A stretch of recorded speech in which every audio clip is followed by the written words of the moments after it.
gonna be so weird, but I was on a dating app and I decided to go on a couple of dates. And make a long story short, I met Jason, and I remember going into the salon, and we would make fun of him. We would literally make fun of him. I'm like, I'm just gonna go and have a good time, get some drinks, get a free dinner. I want somebody to tell me that I look beautiful. And long story short, Jason and I are now engaged. And I remember when I was dating him, he was so serious. He was just, first of all, he was in love with me. And but he was so serious, and he started asking me questions about my future. He was asking me, "What do you do?" And I was like, "Oh, I'm a hairstylist." All cute all the time. He was like, "Oh, that's cool. What are your plans for your future?" I said, "I'm a hairstylist. That's my plan. What are you talking about? That's my plan." And then he asked me, "Well, what's your plan for retirement?" And I literally was like, "Oh, I don't have one. I guess I plan on just working for the rest of my life."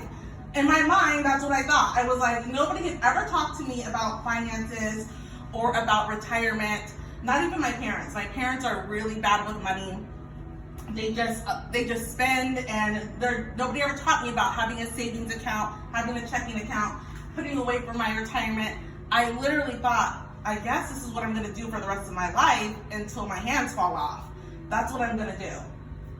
So he literally looked at me and was like, what do you mean? You're just going to work for the rest of your life? And I was like, well, isn't that what everybody does? That's what I thought. So Jason, when I asked him, I said, what do you plan on doing when you retire? He was like, well, I'm going to buy some property overseas, and I plan on living, by the water, and I plan on having a couple of, and I was like, oh, well, I have $20 that I saved from last week. That's good. I mean, if somebody has me money, it's like free money. Do you guys ever feel that way? Yeah. Like if you get paid with cash, my instant reaction is when somebody pays me with cash, I'm like, this is free money. Nobody's gonna know about this. It's like it goes into my pocket. I leave the salon and I'm heading to Nordstrom. I'm going somewhere because it's free. Like to me, that's free money. Nobody knows about it. If I don't tell anybody about it and it doesn't go into my bank account, it's free for me. That's how most stylists live. They're like, it's free. It's just literally from their hand to my hand. I'm gonna go out and spend it. And some of us don't even write it down. We don't put it into our checking account. We don't do anything like that, right? So Jason explains to me that he has these grand plans for retirement, and I'm like, oh my God, all I have is like $20 in my pocket. I did not know I needed to do all of these things to acquire this nice retirement. So when he asked me, he's like, well, what do you want your retirement to look like? And in my mind, I literally had no idea. I'm like, I don't know. Do I even know how to spell retirement? Like, I don't know what that even looks like for me. Like, I don't know. When I think about retirement, I think about being on the beach, sipping Mai Tais all day, like, leave me alone, let me get this tan. That's what I think about. And Jason, just a friend, was like, you can have those things, but what are you doing to get to that goal, right? So just like Amber and Stephanie says, like, when you're thinking about finances, don't put it off and wait until you're 40 or you're 50, because by that time, we talk to so many people day in and day out that are running to us and saying, we want to make an appointment with you guys because we need retirement. Well, sister, you're 50 years old. Like, it's almost a little too late when you're 50 or 60 and you're trying to set a retirement fund. It's a little bit harder for us to do. With that being said, even if you're, it's not too late. It's not too late, just a little harder.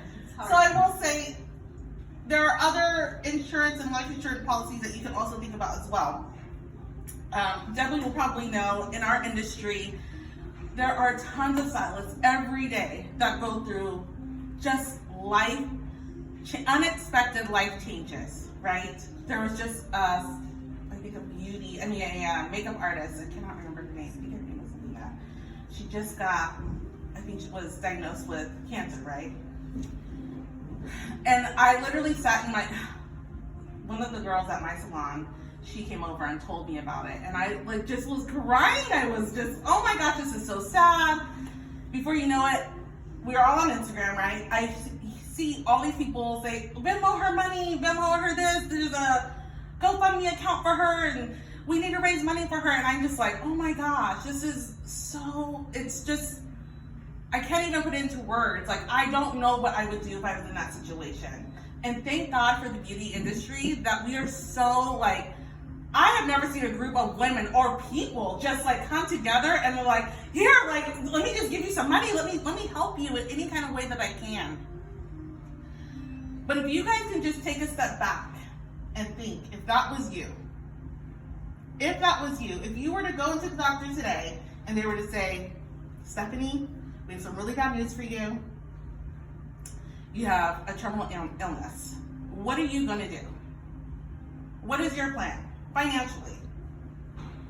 Are you like, oh my gosh, let me take some time off. Let me be with my family. Let me just step back for a minute. Are you able to do that financially? I'll be like, sugardaddy.com. Yeah, exactly. That's it. Right, let's just be real. Right. You don't know what you're going to do.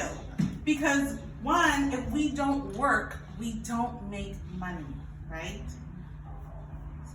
We have to think ahead. We have to think ahead. In this day and age, I mean, it's so sad, but you go outside, it's just a bad world, right? You never know what's gonna happen. We want to make sure that you guys are taken care of financially, and by doing so, you have a professional here that's going to help you and saying like, let's set up an account with living benefits, or let's set up an account with, if you were to get sick, or if something were to happen to you, what's going to happen to your children? Let's say you are all taken care of in retirement and in living benefits and everywhere else in your life, but maybe your parents don't have term care. Does anybody know what final expense is? Final expense is when you pass away. Who's going to take care of all that? So if I were to pass away, I hope somebody's going to put me in a cardboard box and be like, my girl. I hope that somebody's going to like have a nice ceremony for me, or bury me the right way, or cremate me the right way, right? So I have taken care of for my family. Now that my parents are older, I have taken care of them and getting them life-term policies so that when the time comes, when I'm grieving, I don't have to make those hard decisions of, oh my gosh, I'm grieving, I just lost my mom. Oh my gosh, how am I going to pay for this? What's going to happen to their house? What's going to happen to their cars? Who's going to pay all their bills? All that stuff is happening while you're trying to grieve. That can all be eliminated if you just take care of business now and really, really budget your money so that you guys don't have to deal with that harsh life situation. It's going to be rough, but it could be a little bit easier if you have things set in place. So, with all that being said, does anybody have any questions about insurance? Like, I know finances and things like that can be a really boring subject. I'm just gonna keep it real with you. I think it's boring. Anytime Jason comes home, tells me about his day, I'm telling you guys, I'm like bored out of my mind. I'm like, just stop. I don't know anything that you say. It just went over my head. So when I went through like my policies, I really had him dumb it down for me. So does anybody have any questions about finance or any insurance policies? No? It's a safe place. That's how you guys know.